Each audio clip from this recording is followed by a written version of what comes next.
네, 지금부터 역사서를 통한 도전 시간을 갖도록 하겠습니다. 네, 열왕기상 나가고 있고요.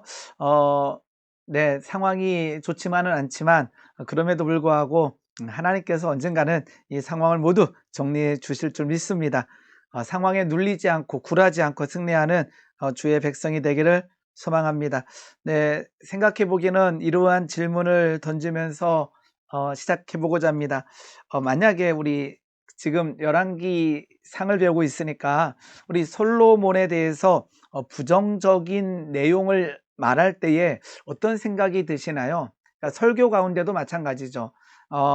솔로몬의 삶 가운데 굉장히 귀한 어떠한 하나님의 사명을 감당했던 부분들이 있고, 우리가 잘 알듯이 솔로몬의 연약한 부분들이 나타난다라는 거죠.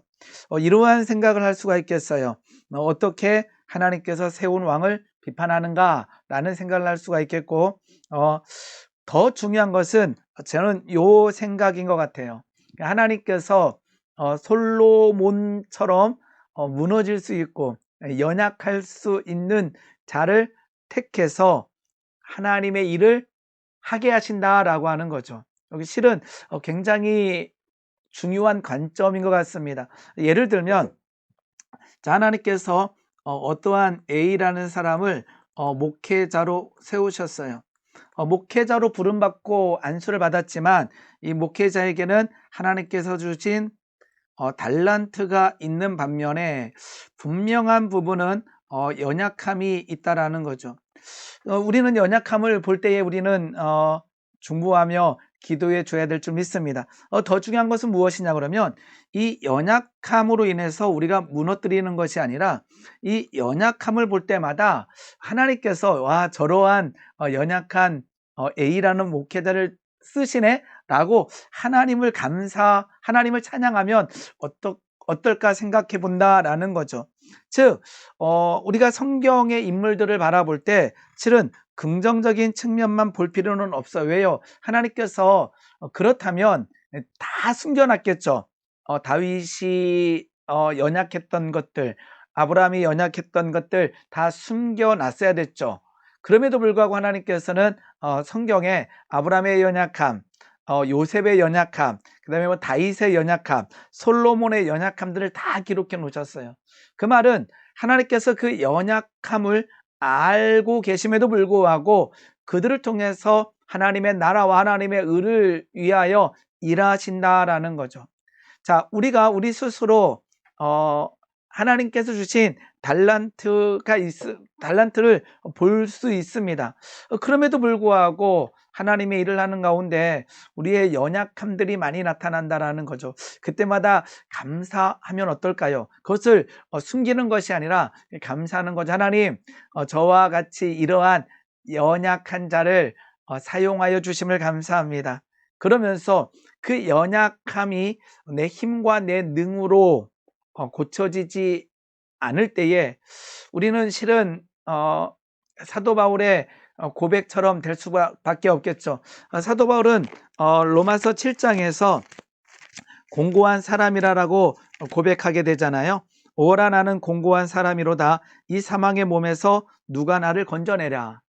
실은 실은 아픈 고백이죠. 하나님을 잘 믿고 하나님 안에서 말씀으로 승리해야 되는데 우리 속에 있는 연약함들이 드러날 때 우리도 오라 나는 공고한 사람이로다. 이 사망의 몸에서 누가 나를 건져내랴. 그런데 그 다음 절에서 사도 바울은 놀라운 고백을 하게 됩니다. 우리 주 예수 그리스도로 말미암아 하나님께 감사한다라고 하였어. 분명히 오라 나는 공고한 사람, 나에게 연약함이 드러나고 무너짐이 나타나는데 사도 바울은 갑자기 우리 주 예수 그리스도로 말미암아 하나님께 감사한다라고 되어 있어요. 이 고백의 의미가 무엇일까요? 나와 같은 연약한 자를 사용하여 주심을 감사할 뿐만 아니라 실은 더 놀라운 것은 그러므로 우리 그리스도 예수 안에 있는 자에게는 결코 정죄함이 없다라고 하는 이 고백, 즉 내 연약함을 감사하고 그렇지만 그 연약함을 이길 수 있는 방법은 무엇이냐? 성령 안에서 하나님 안에서 동행하는 거라는 거죠. 그래서 하나님께서 연약한 내용을 기록하신 것은 현재도 그러한 연약한 자를 세워 일하신다는 의미이기도 합니다. 그래서 오라 나는 공고한 사람이로다 라고 해서 무너진 채로 있는 것이 아니라 그 무너진 가운데 우리 주 예수 그리스도로 말미암아 하나님께 감사가 터지는 거죠. 와, 맞습니다. 비록 나같이 연약하지만 나를 사용하여 주시는 그 하나님의 은혜에 감사합니다. 그리고는 그 연약함을 이길 수 있는 방법은 아까처럼 8장 1절에 가면서 그리스도 예수 안에 있는 자에게는 결코 정잠이 없을 뿐만 아니라 이는 그리스도 예수 안에 있는 생명의 성령의 법이 죄와 사망의 법에서 너를 해방하였다라고 하면서 결국 26절에 가서 이와 같이 우리의 연약함도 이와 같이 성령도 우리의 연약함을 도우시나니 우리가 마땅히 기도할 바를 알지 못하나 오직 성령이 말할 수 없는 탄식으로 우리를 위하여 친히 간구하신다라고 되어 있습니다. 이와 같이 성령도 우리의 연약함을 도우신다라는 거죠. 즉 자격 없음을 보는 것이 아니라 자격 없는 자를 사용하여 일하시는 하나님의 은혜를 보며 감사하는 주의 백성이 되기를 원합니다. 자, 오늘 나의 연약함이 드러났어요. 실은 괴롭죠. 왜요? 어떠한 지점에서 무너지고 쓰러지는 나를 발견하는 것은 쉬운 일이 아니잖아요. 그것을 보는 것은 쉬운 일이 아니잖아요. 그럼에도 불구하고 그 가운데 와, 이러한 연약함에도 불구하고 사용해 주시는 하나님께 감사하기 원합니다. 자, 그러면 아까처럼 다시 목회자를 볼 때에 우리 참 목회자의 연약함으로 인해서 교회가 무너지고 교회가 분열되는 일들을 많이 보게 됩니다. 실은 일반 성도들보다 더 자신을 쳐서 그러한 문제 가운데 들어가지 말아야 되는데 보이기 시작해요. 그때마다 눈물로 기도해 줄 수 있길 원하고 더 나아가서는 와, 하나님 저러한 연약한 자도 쓰시네요 라고 저런 막 비난하고 하기보다 더 기도해 줄 수 있는 우리 성도님들이 되기를 예수님의 이름으로 소망합니다. 네, 이제 솔로몬의 무너짐 열왕기상 11장에 가면 나와 있습니다. 성전 봉헌 후 하나님께서 솔로몬에게 축복을 약속해 주시는데 그 축복의 모양이 조건절입니다. 다윗과 조금 다릅니다. 한번 열왕기상 9장 4절 5절 한번 읽어보겠습니다. 만일 내 아버지 다윗과 행한 같이 마음을 온전히 하고 바르게 하여 내 앞에서 행하며 내가 내게 명령한 대로 온갖 일을 순종하여 내 법도와 율례를 지키면 이렇게 되어 있습니다. 조건이라는 거죠. 내가 내 아버지 다윗에게 말하기를 이스라엘 왕위에 오를 사람이 내게서 끊어지지 아니하리라 한 대로 내 이스라엘 왕위를 영원히 견고하게 하려니와. 그런데 이 견고함, 영원히 견고함의 가장 중요한 포인트는 무엇입니까? 내 법도와 율례를 지키면이라는 거죠. 그러니까 하나님께서 우리에게 언약 백성 삼으실 때는요, 조건이 있습니다. 언약이라는 것은 쌍방간에 해야 될 일들이 있습니다. 이때 당시의 언약은요. 그래서 우리가 하나님에 대해서 해야 될 일이 있어요. 우리는 실은 율법 하게 되면 하나님께서 시내산에서 십계명과 율법을 주셨잖아요. 와, 우리를 이렇게 묶으려고 하네 라는 느낌이 들 때도 있어요. 왜요? 막 지키는 게 어렵다 보니까. 그런데 이 언약은 너희가 내게 지켜야 될 일이 있다면 내가 너희에게 지켜야 될 일이 있다라는 거예요. 이게 언약 백성이라는 거예요. 그래서 우리에게 주신 그 법도와 율례를 지키면 하나님께서는 언약 백성들에게 복을 주시고 생명을 주신다라는 것입니다.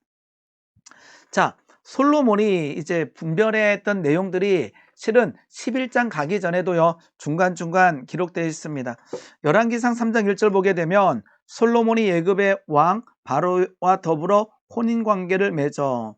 실은 3장 1절에도 이 솔로몬의 이 부분에 대해서 하나님께서는 솔로몬을 통해서 이스라엘이 영토적 확장과 안정과 평강을 주셨는데 그러다 보니까 주변 나라가 이제 혈연관계를 맺고 싶은 거죠.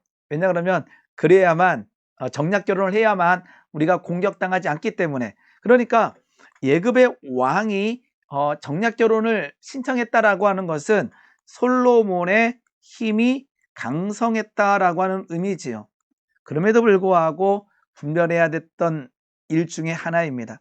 그리고는 이제 성전을 건축할 때 내용을 보게 되면 실은 성전 건축이 아주 길게 기록되다 보니까 이 왕궁 건축할 때 일을 우리가 좀 놓쳐버릴 때가 있어요. 그런데 왕궁을 한번 보게 되면요, 13년 동안 건축했다 되어 있어요. 실은 성전 몇 년 동안 건축했는지 기억나시나요? 성전은 7년이었습니다. 이 얘기는 무엇입니까? 우리 성전보다 왕궁을 더 어쩌면 신경 썼다라고 하는 느낌으로 읽을 수도 있다라는 거예요. 그런데 준공하였는데 그가 레바논 나무의 왕궁을 지었으니 길이가 100규빗이요 너비는 50규빗이요 높이는 30규빗이라 백향목 기둥이 4줄이요 기둥 위에 백향목 들보가 있으며 이렇게 되어 있습니다.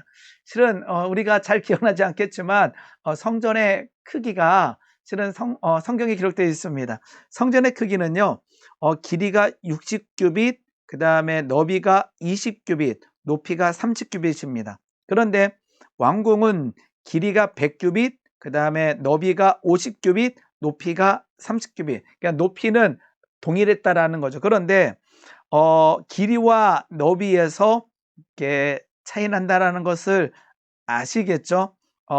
여기는 1200이고 곱하면 여기는 5000이 되는 것입니다. 그러니까 굉장히 차이가 나는 거죠. 이러한 것을 이 열왕기 저자는 기록한 이유가 무엇일까요? 이미 열왕기상 11장에 가기 전에 이 솔로몬이 어느 한 지점에서 계속 놓치고 있다라는 거죠. 그러니까 한 방에 쑥 무너지는 것이 아니라 하나님의 은혜를 살짝 쑥 무너지고 있는 거죠. 우리가 이것을 볼 때마다 우리는 잠깐 깨달아야 돼요.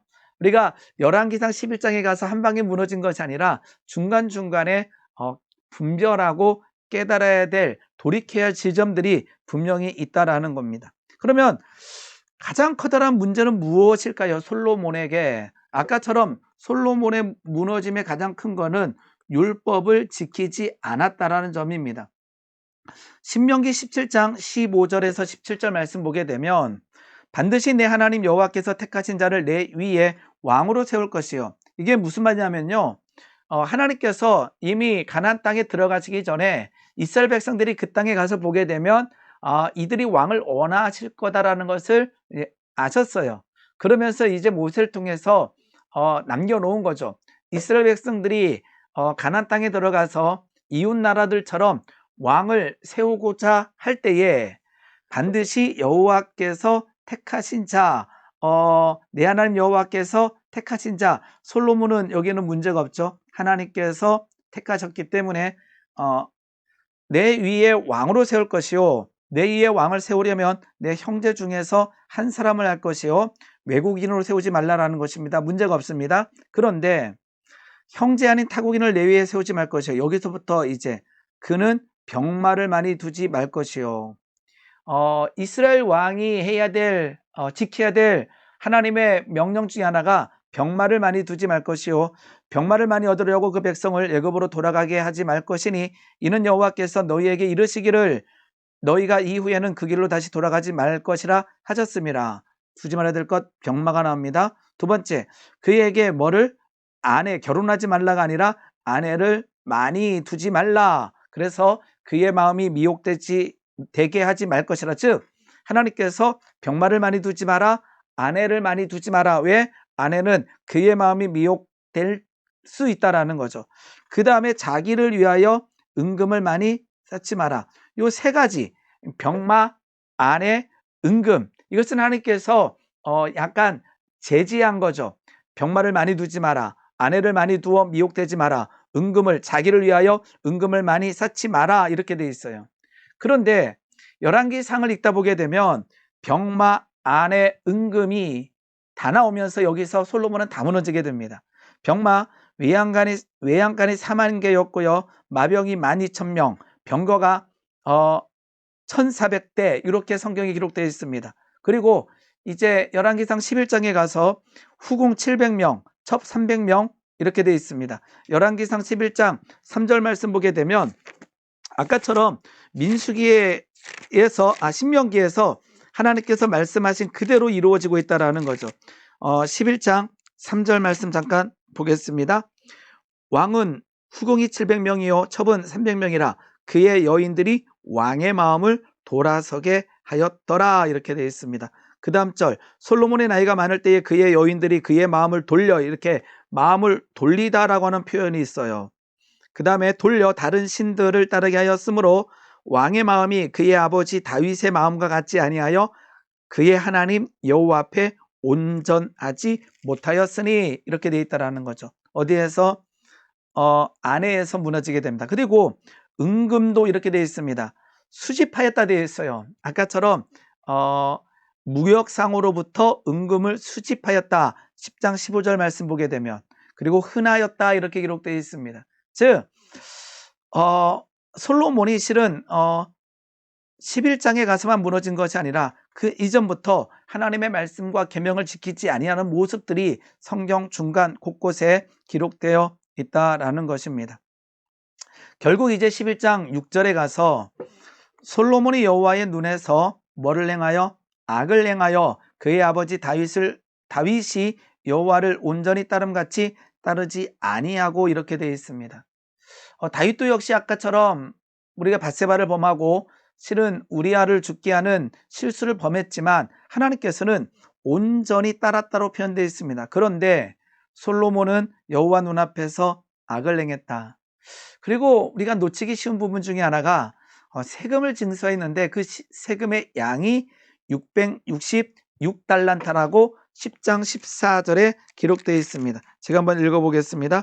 솔로몬의 세입금이 무게가 금 666달란트라고, 이것을 정확히 샜는지 안 샜는지는 우리는 모르겠죠. 그런데 이 열왕기상 저자는 666달란트라고 하면서 이 행위가 하나님 보시기에 옳지 못하다라고 하는 뉘앙스를 보이고 있다라는 거죠. 그러면서 이제 이러한 일이 발생했을 때에 그 다음부터 대적이라는 단어가 나오게 됩니다. 대적자가 나오게 되는 거죠.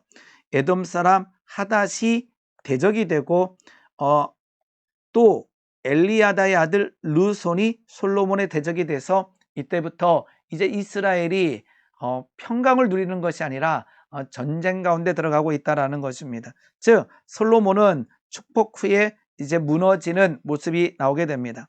실은 이러한 솔로몬의 무너짐은요, 우리들이 무너지는 것과 실은 별반 다르지 않다라는 생각을 해보게 됩니다. 그것은 무엇입니까? 아까처럼 은혜 받고 축복받은 이후에 한 방에 쑥 무너지는 것이 아니라 이렇게 살짝 이렇게 합리화를 시키고 이렇게 틈을 보이기 시작하는 거죠. 그러다 보게 되면 실은 이 코로나19 시대에 실은 참 무너지기 좋은 때를 지나고 있습니다. 그러니까 한 방에 쑥 무너지는 것이 아니라 살짝 그 하나님께서 원하지 아니하는 어떠한 생각들을 내가 가져오게 되고, 그러다 보게 되면 우리가 솔로몬처럼 무너질 수 있는 연약한 자들이라는 것을 우리는 인정해야 될 줄 믿습니다. 그래서 우리는 승리 이후에 더 깨어 있어야 된다라는 거죠. 겟세마네 동산에서 예수님께서는 제자들에게 권면합니다. 시험에 들지 않게 깨어 기도하라라고 말씀하신다라는 거죠. 이제 그러면서 실은 대적자 여로보암이 나오게 됩니다. 우리 열왕기 상하를 읽다 보게 되면 뭐가 나오죠? 이제 여로보암의 죄, 이게 얼마나 악했는지를 알게 되죠. 그러나 이 여로보암은 하나님을 안다 모른다, 하나님을 아는 자였습니다. 예언을 들었던 자이기도 합니다. 그런데 실은 이 북이스라엘의 첫 번째 왕이 되면서 실은 여로보암의 죄가 굉장히 강력한 문제가 된다라는 거죠. 자, 12장 26절 보게 되면 여로보암이 또한 손을 들어 왕을 이제 대적하게 된다라는 거죠. 11장 28절 보겠습니다. 이 사람 여로보암은 큰 용사라 솔로몬이 이 청년의 부지런함을 보고 요셉 족속 세워 일꾼이었다라는 것입니다. 그러니까 우리 교회를 치게 되면 리더였다라는 거죠. 세워 요셉 족속의 일을 감독하게 하였더니, 그러니까 여로보암의 출발은 실은 부지런함이 있어요. 큰 용사였어요. 그리고는 솔로몬이 그를 세워서 요셉 족속의 일 감독하는 리더로 세웠다라는 거죠. 우리는 여로보암의 죄라고 하는 이 단어를 기억하지만 실은 여로보암의 출발은 실은 별반 나쁘지 않았다라는 것입니다. 왜요?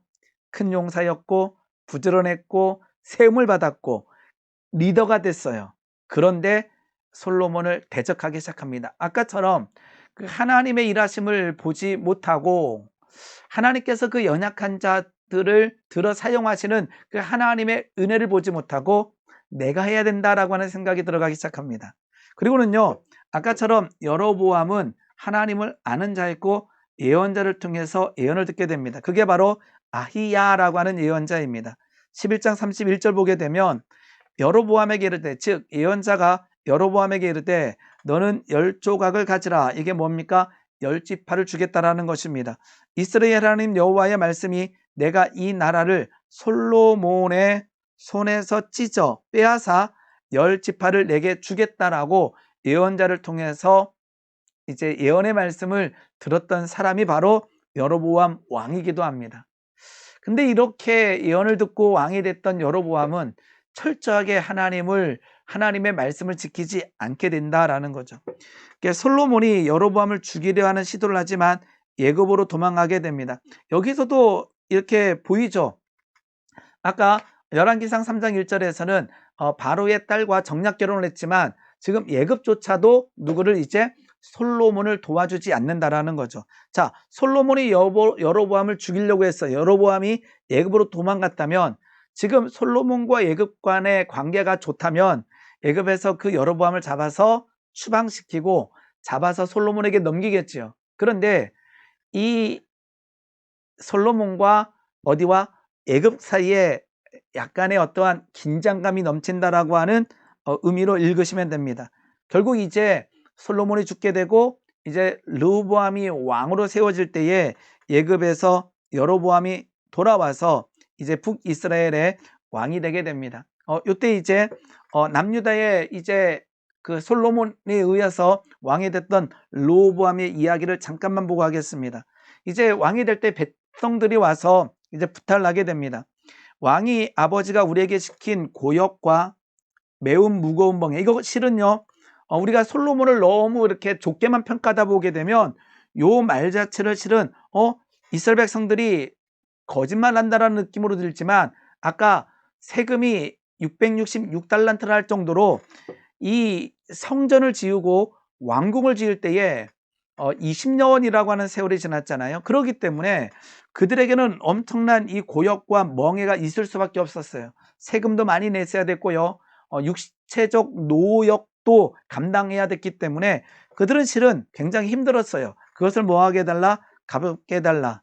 그런데 이제 르호보암이 이제 노인들의 권면이 아니라, 즉 노인들의 지혜가 아니라 그 어린 사람들의 충고, 즉 정갈책직으로 징계하리라. 나는 너희들을 더 강력하게 다스릴 거다라고 하는 이러한 명령을 하면서, 이러한 선포를 하면서 이제 문제가 일어나게 되죠. 결국 이러한 일들 사이에서 남유다와 북이스라엘이 분열하게 됩니다. 12장 20절입니다. 온 이스라엘이 여로보암이 아까 예굽에서 돌아왔다함을 듣고 사람을 보내 그를 공회로 청하여 온 이스라엘이 이제 북이스라엘의 왕으로 삼았으니 유다 지파 외에는 다윗의 집을 따르는 자가 없었다라고 되어 있습니다. 그러면서 이제 솔로몬 이후에 남유다 르호보암과 북이스라엘 여로보암이 나누어지면서 통치하게 됐다라는 것입니다. 우리가 이제 열왕기 상하를 읽을 때에 왕들의 이름이 나오면서 그 왕들을 평가하게 됩니다. 그런데 북이스라엘의 경우는 여로보암의 죄를 지었는가로 이제 그 북이스라엘 왕들을 평가하게 되고요. 남유다인 경우는 다윗의 길을 따랐는가로 판단하게 됩니다. 오늘 우리는 어쩌면 한 가정의 가장 리더일 수가 있습니다. 믿음의 리더. 여로보암의 죄가 아니라 다윗의 길을 따르며 하나님께로부터 칭찬받는 리더가 되기를 소망하여 봅니다. 계속 여로보암의 죄를 따랐다라고 되어 있는데 여로보암의 죄는 무엇일까요? 영적인 어떠한 그 중심지는 예루살렘이었잖아요. 그런데 이제 남과 북이 나누어지면서 이제 여로보암이 걱정이 되는 거예요.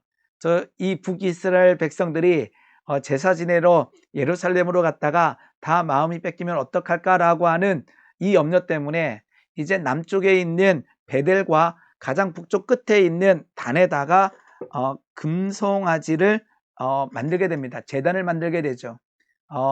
이게 실은 굉장히 하나님 보시기에 아꼈다라는 것입니다. 그리고 12장 31절 한번 볼까요? 12장 31절 말씀 보게 되면 28절부터 한번 볼게요. 이에 계획하고 두 금송아지를 만들고 무리에게 말하여 너희가 다시는 예루살렘으로 올라갈 것이 없다. 나오죠? 예루살렘으로 올라갈 것이 없다. 이스라엘아, 이는 너희를 애굽 땅에서 인도하여 올린 너희의 신들이라 하고, 누가 비슷하죠? 이 아론이 만들었던 금송아지와 비슷한 느낌과 선포를 하고 있습니다. 하나는 베델에 두고 하나는 단에 둔지라 이 일이 죄가 되었으니, 이렇게 되어 있습니다. 이 베델과 단에 제단을 쌓고 금송아지를 만들어서 이것이 애굽에서 너희를 인도하여 준 하나님이다라고 말하는 그 자체는 굉장히 싫은 하나님께서 싫어할 수밖에 없는 일이죠.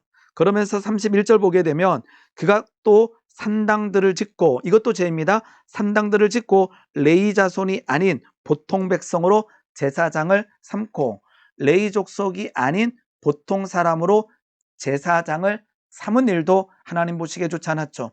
중앙성소 외에서 제사를 지내는 일들도 있었고요. 약간 이제 합리화가 들어가게 되는 거죠. 우리에게도 분명히 일어날 수 있는 일들이라고 생각합니다. 합리화가 신앙에 들어가고 있습니다. 그리고 한 가지 절기를 더 만드는데 8째 달 15째 날로 뭐를 절기를 정하고 있다라고 성경을 기록하면서 이러한 모양들이 여로보암의 죄라는 거죠. 우리가 여로보암의 죄를 범하지 않기 위해서는 이러한 것을 분별하면서 우리가 살아가면 됩니다. 하나님 아닌 것으로 우상을 삼고, 그 다음에 그 제사장의 역할도 하나님께서는 분명하게 지정해 주셨다라는 거죠. 하나님의 말씀대로 살아서 여로보암의 길이 아닌 다윗의 길로 걸어갈 수 있기를 원합니다. 그래서 여로보암의 죄로 인해서요, 북이스라엘은 철저하게 하나님의 뜻과 어긋나게 되지요. 결국 여로보암에 이어 왕이 됐던 총 이제 19명, 19명이라 해도 되고요, 20명이라도 해도 되는데, 이 20명에는 D분이 왕이 포함되어 있는데 잠깐 왕이 2명일 때가 있었어요. 그래서 계보상에 넣을 때도 있고 넣지 않을 때도 있습니다. 대부분 넣지 않아서 이제 19명이라고 얘기합니다. 왕들 모두 여로보암의 길을 따라 우상 숭배와 율법을 어기는 일을 행하게 됩니다. 모두 악한 왕으로 평가됩니다. 북이스라엘의 모든 왕은 악한 왕으로 평가받게 됩니다. 살해된 왕들입니다. 19명 중에 나답, 엘라, 여호람, 여로보암 2세, 스가랴, 살룸, 부가히야, 베가는 다 살해됐어요. 그러니까 쿠데타가 일어났다는 의미죠.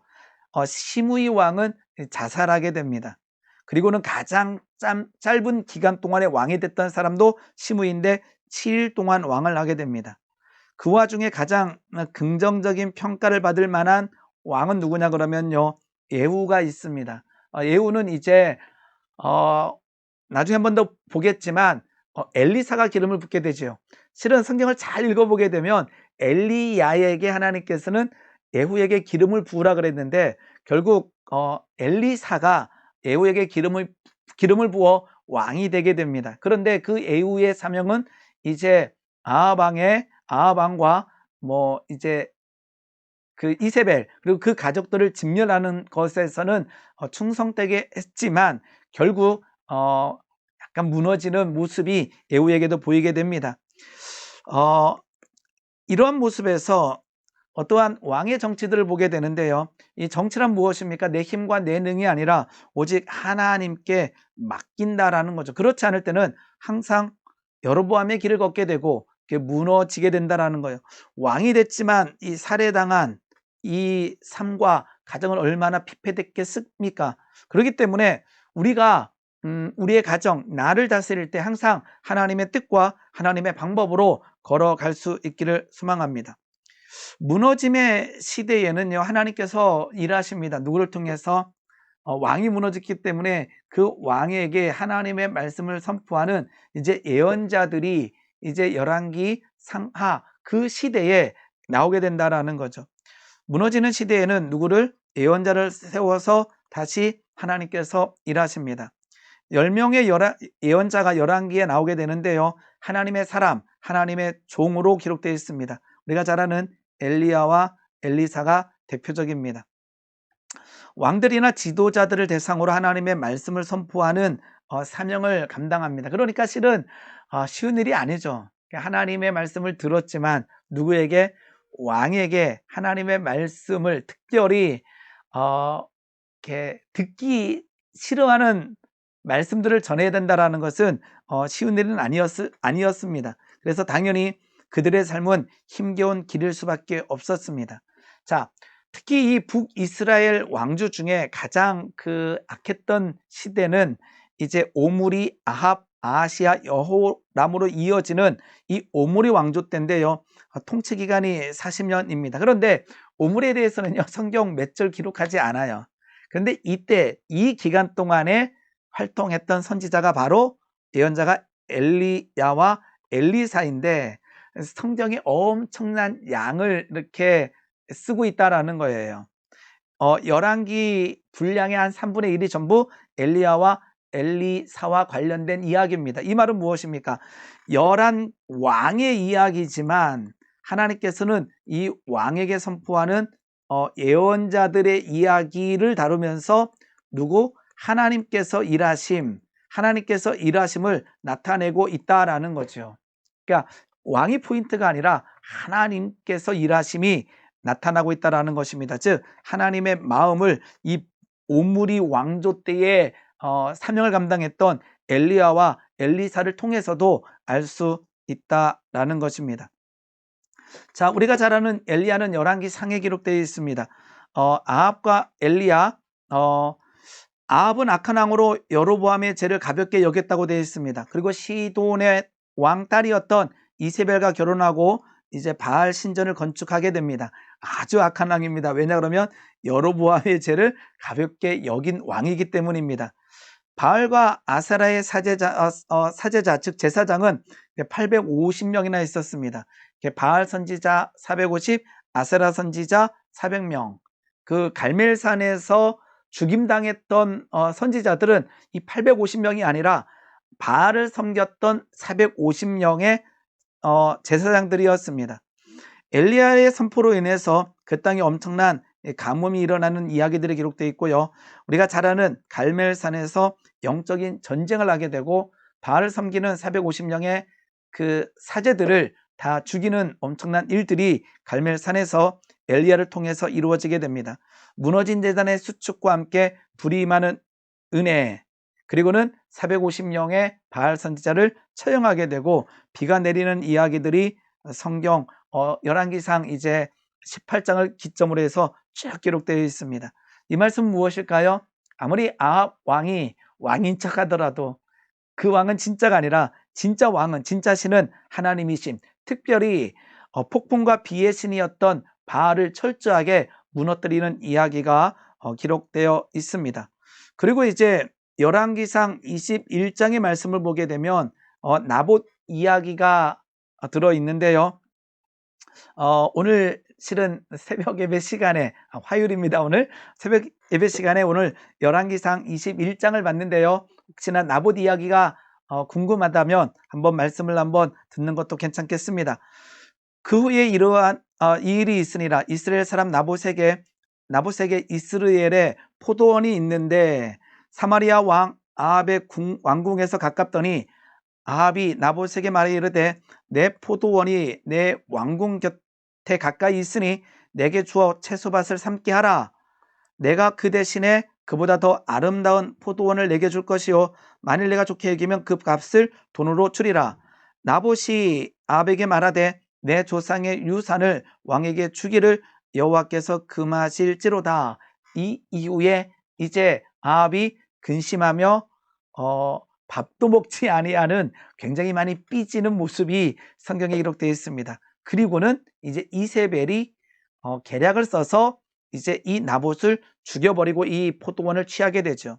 그런데 이 말씀, 이 나봇의 포도원 사건을 보면서 하나님께서 우리에게 말씀하시고자 하는 것은 무엇입니까? 말씀 앞에 우리는 무엇을 하고 있는가라는 거죠. 이거는 잠깐만 설명하지만 오늘 새벽 예배 설교를 들으시면 좋을 것 같습니다. 아합이 말씀을 알고 있었어요. 그렇기 때문에 그보다 더 포도원을 내게 줄 것이요 내가 좋게 여기면 그 값으로 내게 돈을 주리라. 실은 지금의 어떠한 상거래로 보게 되면 문제가 없는 것처럼 느껴져요. 그런데 이것이 왜 문제가 되느냐? 하나님께서 땅을 거래하는 것을 레위기 말씀을 통해서 금지했다라는 거죠. 그렇기 때문에 나봇은 하나님의 말씀에 철저하게 지키는 자고, 아합은 하나님의 말씀을 알고 있지만 그 말씀을 지키지 않고 있다라는 거죠.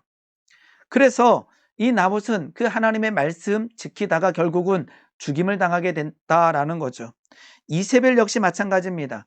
증인 2명을 세우고 나봇을 죽이는 일은 실은 그냥 몰래 죽인 것이 아니라 증인을 세우고 그 증인들을 통해서 돌을 들겠다라는 것은 율법에 맞춰서 처형하고 있다라는 거죠. 역시 거짓입니다. 이러한 일들이 이제 열왕기상 21장에 기록되어 있습니다.